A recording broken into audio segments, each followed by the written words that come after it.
Hi, my name is Kristen Fraley, and for my diversity book video, I chose Yoko by Rosemary Wells. And there's a lot of reasons that I chose this book. I read it for the first time last year, and I think that it really presents diversity in an innovative way. There is a really relatable setting. It all takes place in a classroom, so kids can really relate to that. The characters are very vivid, and so are the images. So that's a really cool part of it, too.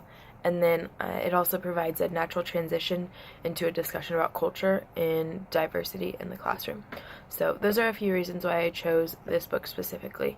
I read it for the first time last year, and I really liked it. So a couple of themes in the book were acceptance and a willingness to try new things.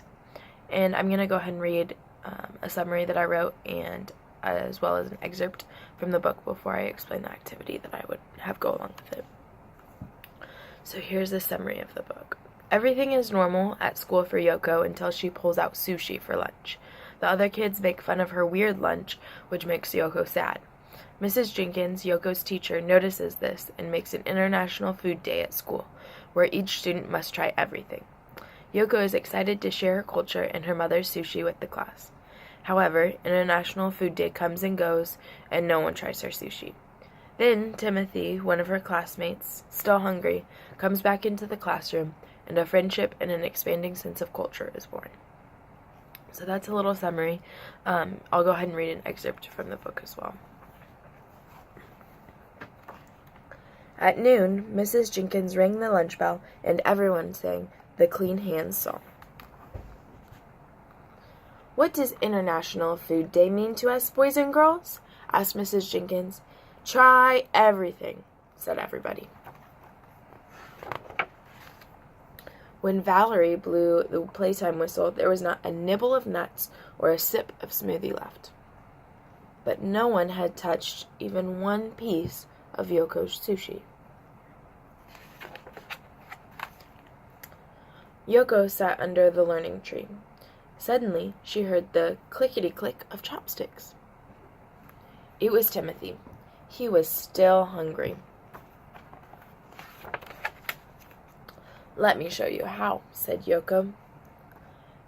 Timothy polished off the rest of the crab cones his own way. "Can we have sushi again tomorrow?" he said. "I'll ask my mother," answered Yoko. During the school bus song, Timothy found a coconut crisp in his pocket. He gave it to Yoko. "It's even better than red bean ice cream," said Yoko.